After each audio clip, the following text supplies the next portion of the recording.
Okay, caller, thank you for your patience. Please tell us your name and where you're calling from. It's Janine Foster calling from Corpus Christi. Hi, Janine. Welcome back to the show, and thanks for your patience. Yes, I had heard on different rabbis that the Judaism, they believe in reincarnation, and I'd like to know whereabouts in the Tanakh that is, and an understanding of it. You can tell me. I know you can tell me. Sure. Okay. Okay. Janine, thank you. Okay. So the question is reincarnation. I'm asked this all the time. So I'm going to answer, we're going to talk about this in just a moment, but it's funny. Jews, if you look at Tanakh, the Jewish scriptures, it's not just reincarnation. We're not going to discuss yet what it is, do we believe it or not, but the afterlife, if you look at Tanakh, the Torah, there's very little discussion of it. Why?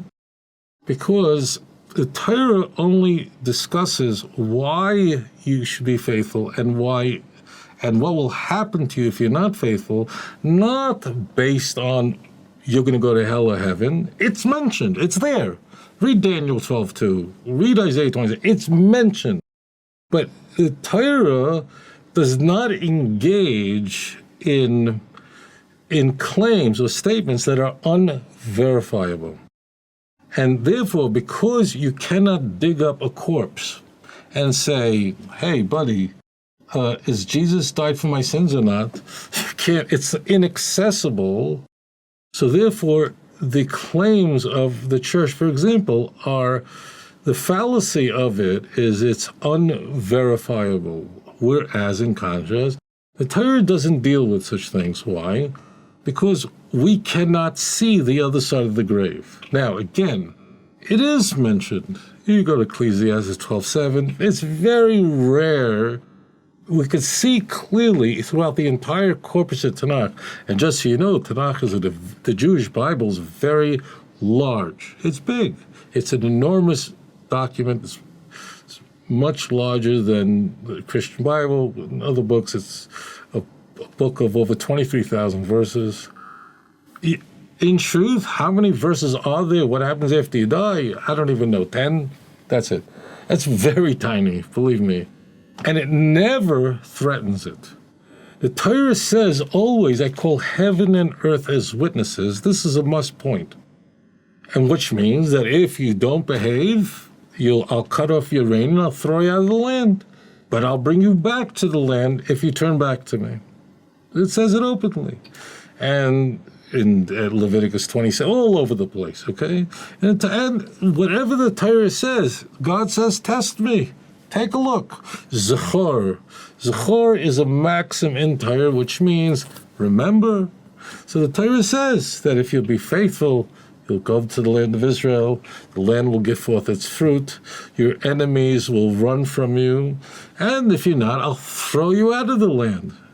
But Jeremiah says that I'll bring you back after 70 years, in Jeremiah chapter 29, verse 10, 25, verse 12, and so on. And then we have a long, long exile, which is predicted in Hosea chapter 3, verse 4 and 5. But there's almost nothing about after you die. Why? It's very effective. Believe me, if the Torah wanted to scare the pants off of people, so I just want to make the point that if you can ask me, where does the Bible talk about it? The Bible just almost says nothing about the afterlife. We know that the faithful will resurrect and they will be blessed, and those who are wicked will be punished, no question. Anyone tells us not there, it is. But it never is in a part of a threat. It just mentions it agavurche, which means just passingly. The reason Torah does not engage in what happens after you die as a threat is, how do you know? The Torah always says, Zachar Yimai Selam, Sha'al Na, ask yourself about events of the past, Deuteronomy chapter 4. So therefore, it's very verifiable. Torah says, I'll throw you out of the land. I'll bring you back to the land.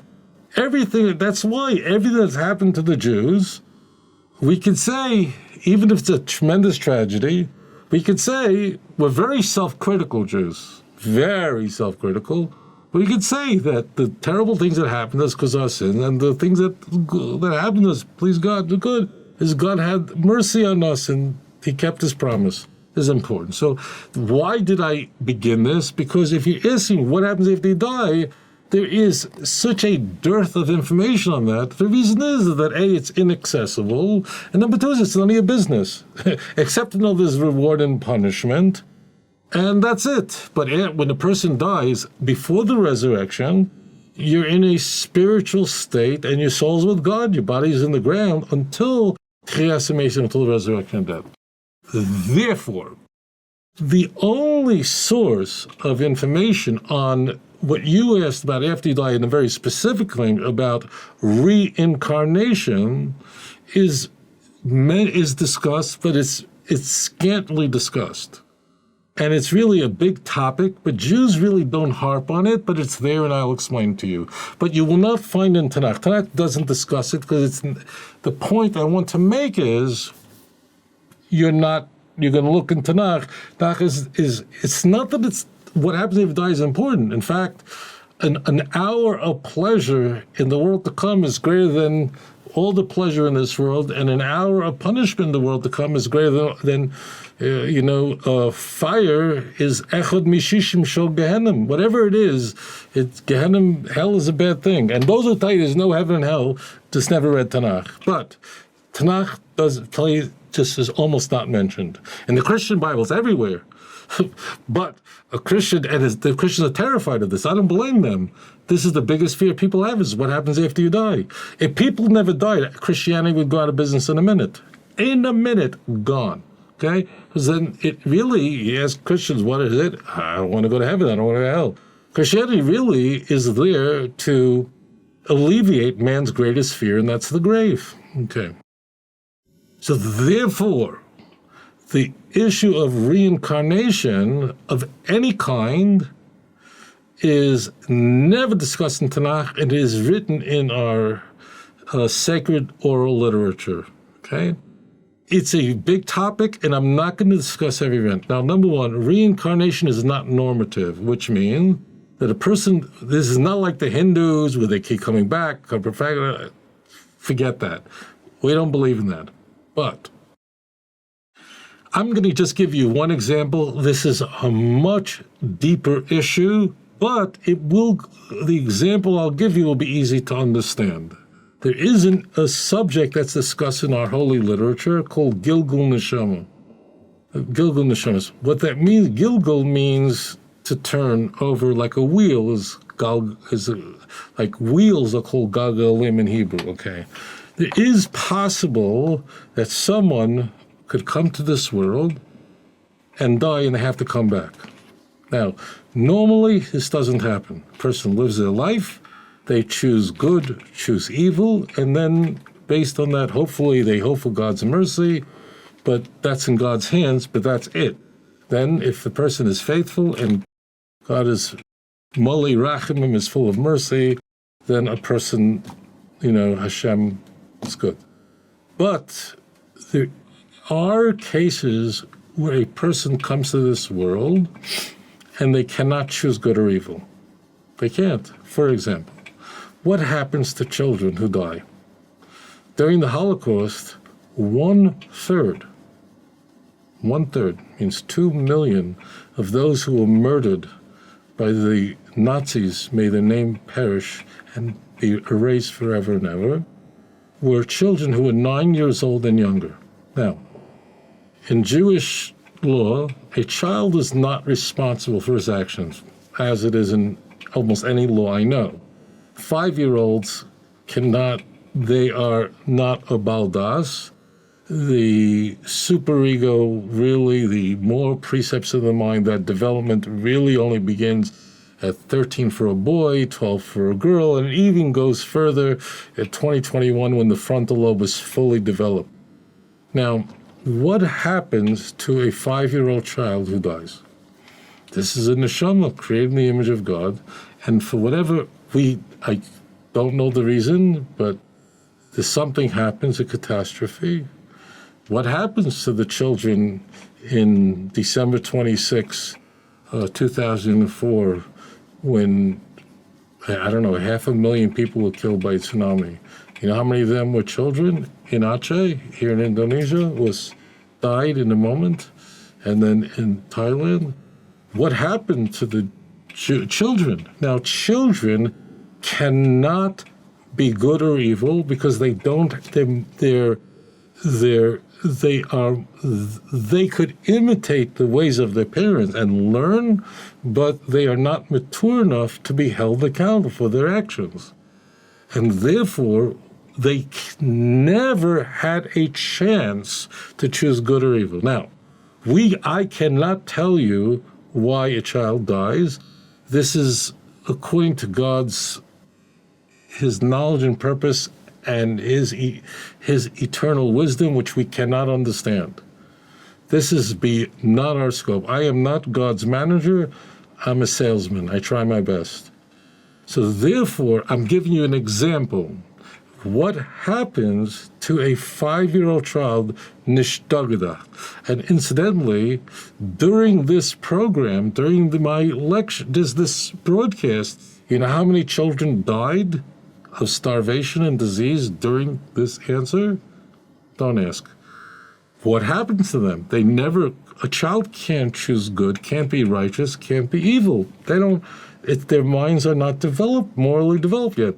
So these neshamas, but their souls, they create the image of Hashem, but for whatever reason, according to God's plan, which we don't know, and anyone who says they know, it's a very wicked thing. We don't know. But we know that God is, in the big picture, God is Rachim. So such a neshama, let's say a child, God forbid, dies. So what happens? He can't be judged. He is never, or she has never chosen to be righteous, didn't have the intellectual requisite for that, and could not choose to be wicked. A child cannot be wicked. They can act wicked, but they're not developed yet intellectually, so their children are selfish. They have to develop this.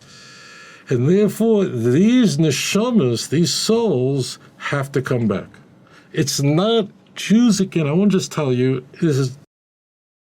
if you're not familiar with how Jews think, we don't talk about it. It's not that it's like off limits. It's just not our business. This is in Hashem's hand. It's in the hands of the Hashem who's Molei Rachamim, who knows all, he's holy, and it's beyond our scope. But those children, and that's maybe, I don't know this, but I certainly have thought about it. So what I'm about to say, just my thought, I just want to now bracket that point. As we look today, we see how many millions of B'nai Noach there are around the world. Never happened like this important. How many people are converting to Judaism? It's unbelievable.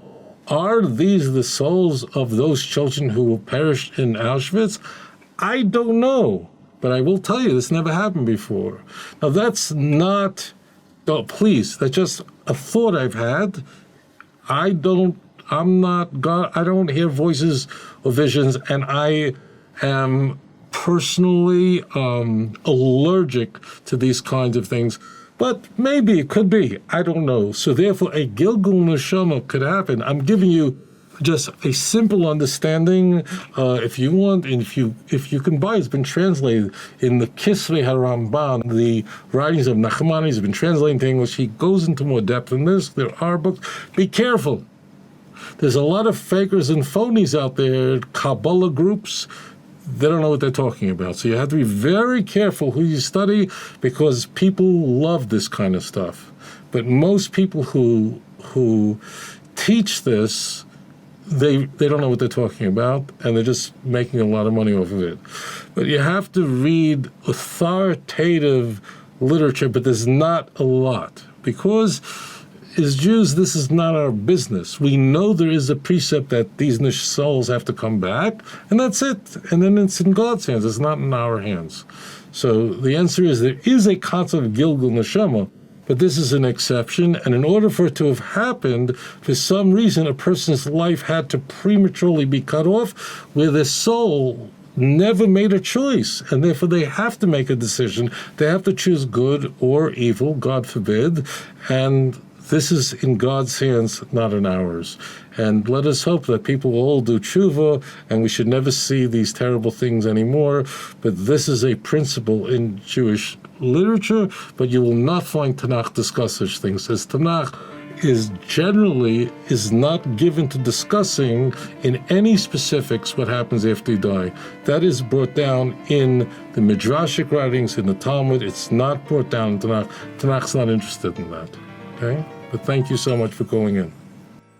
אדון עולם אשר מלך בטרם כל יציר נברא לעת נעשה בחפצו כל אזי מלך שמו נקרא ואחרי